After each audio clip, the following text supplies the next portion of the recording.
Augusto Cury é um dos autores mais lidos do Brasil. Psiquiatra, psicoterapeuta e criador da teoria da inteligência multifocal. Neste vídeo eu vou fazer um resumo do seu livro Ansiedade 2. Como dominar o estresse e manter o equilíbrio emocional. Então fique comigo, se inscreva no canal.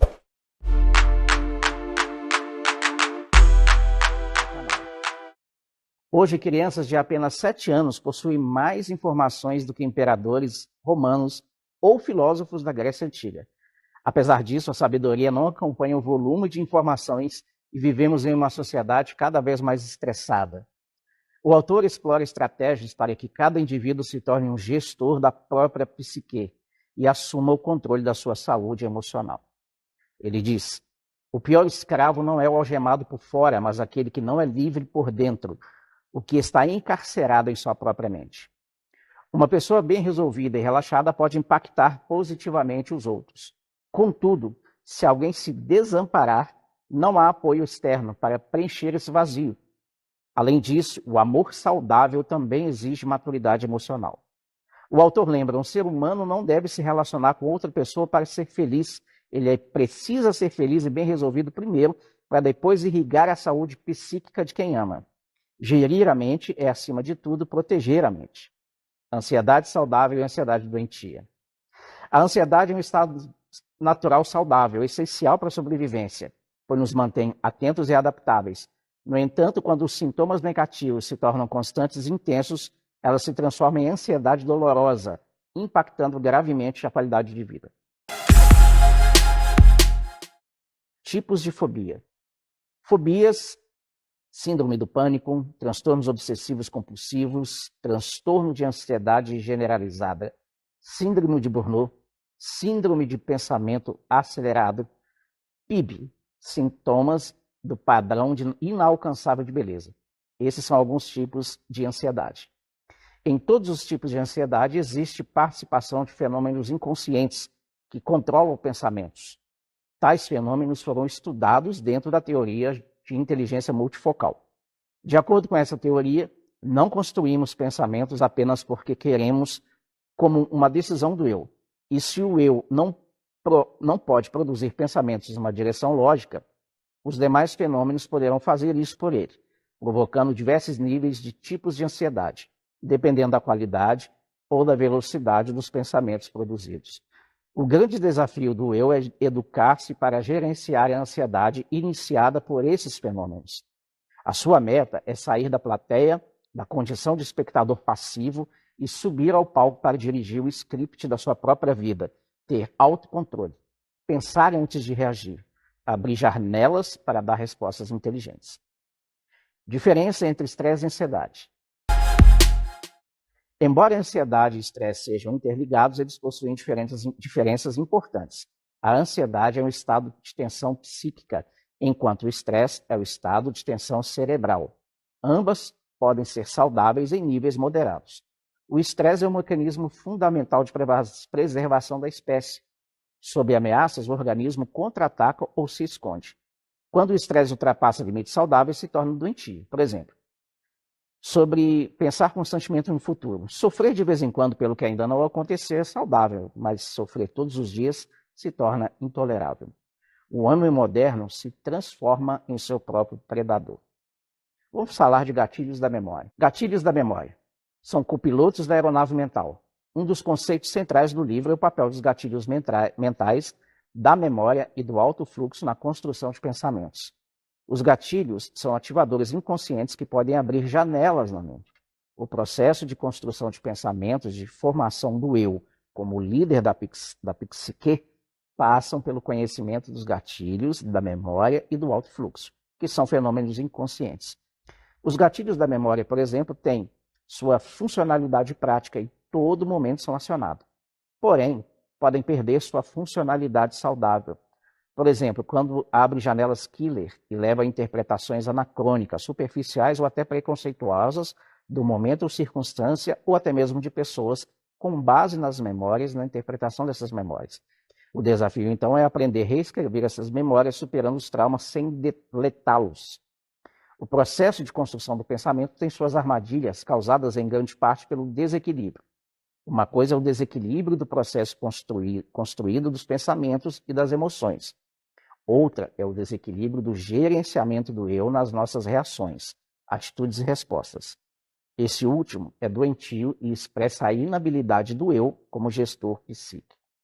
Grande parte desse mau gerenciamento se deve ao fato de não sermos educados para atingir essa meta de gerenciar a própria psique.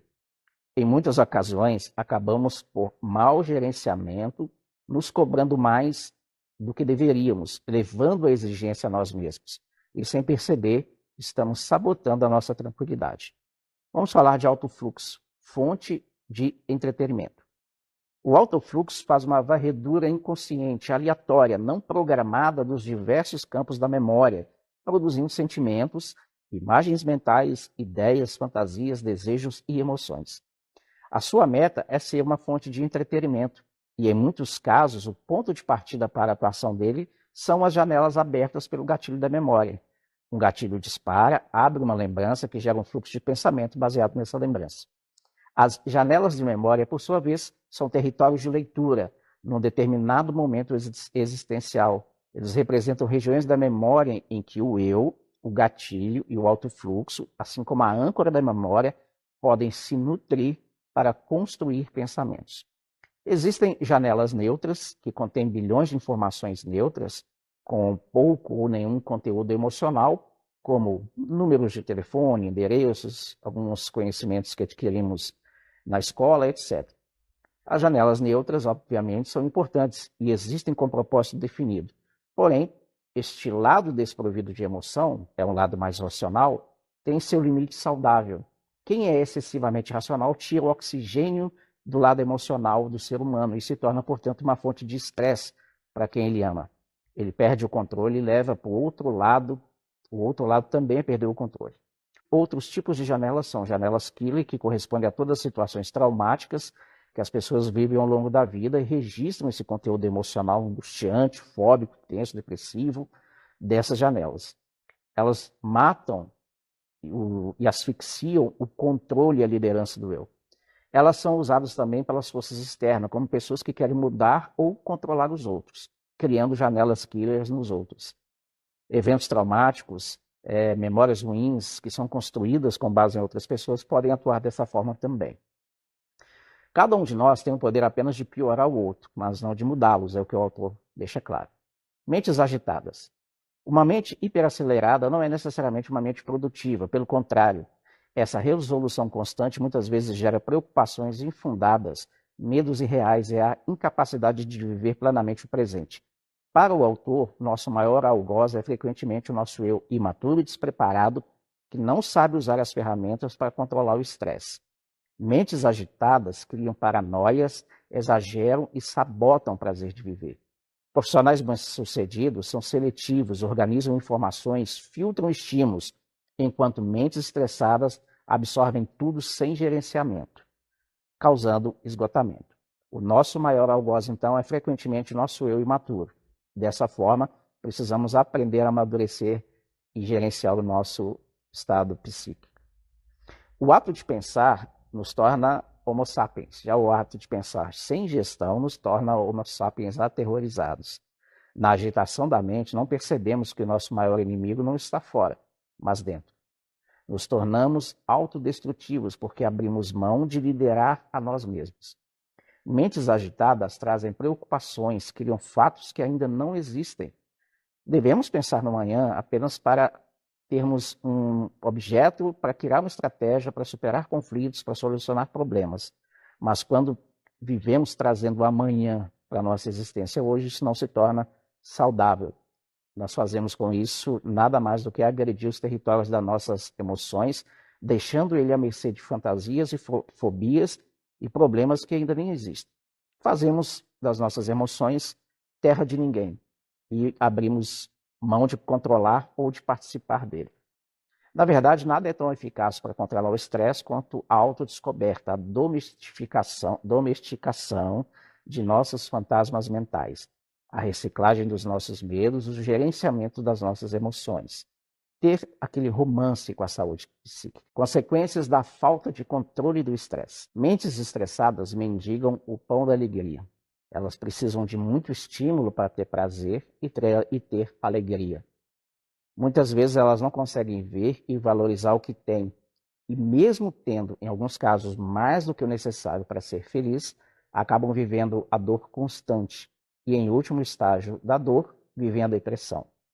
Mentes estressadas têm baixo limiar para frustrações, não toleram contrariedades, suas emoções são desprotegidas. Pequenos problemas causam grande impacto e de uma forma muito intensa. Acabamos por vislumbrar uma realidade chocante. Nunca controlamos tantos aparelhos digitais e, paradoxalmente, nunca perdemos tanto o controle do aparelho mental. Essas pessoas podem até atingir o sucesso financeiro, político e intelectual, porém fracassam em ser felizes emocionalmente e serem saudáveis. Elas são facilmente atingidas pela necessidade neurótica de poder, de ser o centro das atenções e de estar sempre certas. Mentes estressadas têm uma diminuição do senso crítico, ainda que sejam cultas. Têm dificuldade de ter contato com a própria realidade, de se mapear. A autocrítica ou a consciência crítica é o leme do eu na busca por atingir grandes metas. E se não se mapear, terá grande dificuldade de planejamento estratégico. A sua meta é reagir e não pensar criticamente. Ela torna-se uma pessoa precipitada e age muito por instinto. Torna-se um especialista em machucar os outros. Mentes estressadas rejeitam a solidão criativa. Elas detestam a solidão calma. São inquietas, agitadas, ansiosas, o que atrapalha na hora de se conhecer profundamente. Elas também assassinam o tempo emocional. Não curtem momentos simples e não valorizam pequenas coisas. Mentes estressadas infantilizam e contraem a juventude emocional. Não elaboram suas experiências, nem reciclam suas falsas crenças, suas falhas, suas crises, suas dificuldades, e não formam janelas saudáveis. Elas asfixiam não apenas a maturidade, mas também a juventude emocional. Pessoas estressadas desenvolvem doenças psicossomáticas, hipertensão, câncer, cefaleia. Sentem que os sintomas físicos são de origem emocional.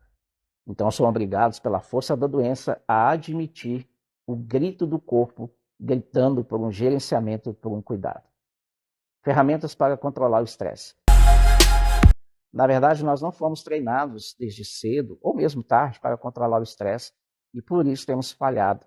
Precisamos ser ousados para sair das armadilhas mentais, também transparentes para reconhecer as nossas falhas, nossas dificuldades e conflitos internos.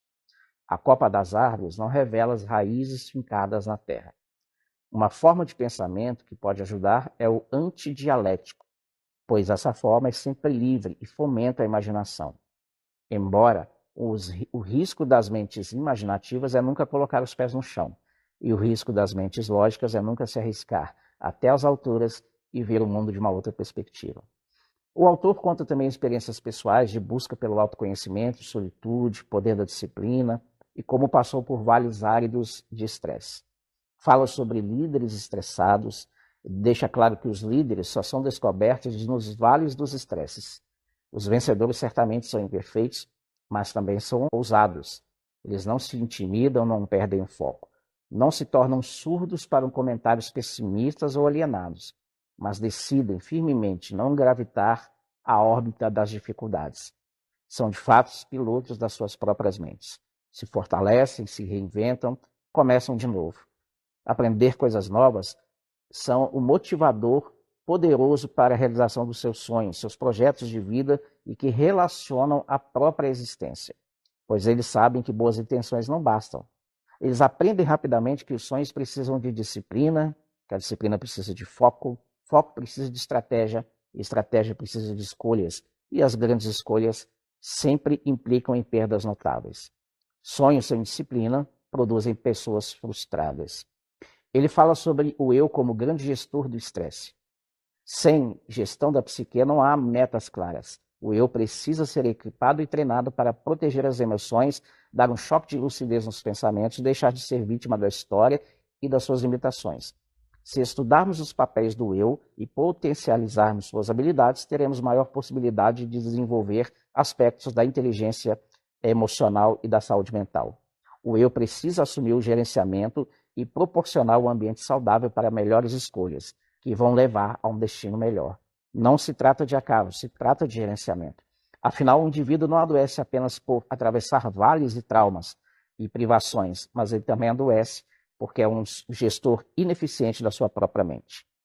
Lembremos também que todas as escolhas envolvem perdas. Quem não estiver preparado para perder coisas irrelevantes não vai conquistar coisas primordiais.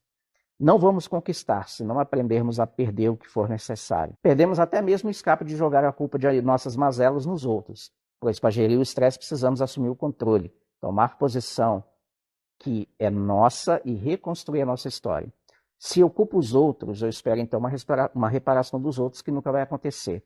O eu pode e deve aprender a proteger as emoções e a filtrar os seus estímulos. Na trajetória de gestão do eu, nós somos forjados à resiliência, pois se as oportunidades não aparecem, um eu resiliente vai construí-las. É na gestão do eu que nos tornamos capazes de suportar adversidades, começar de novo, olhar para as pessoas de outro ângulo, nos tornando mais generosos, mais flexíveis, mais responsáveis por nossas escolhas. Afinal, a vida é assim, cheia de coisas para aprender, viver, aproveitar, curtir e durante a jornada nos aperfeiçoar.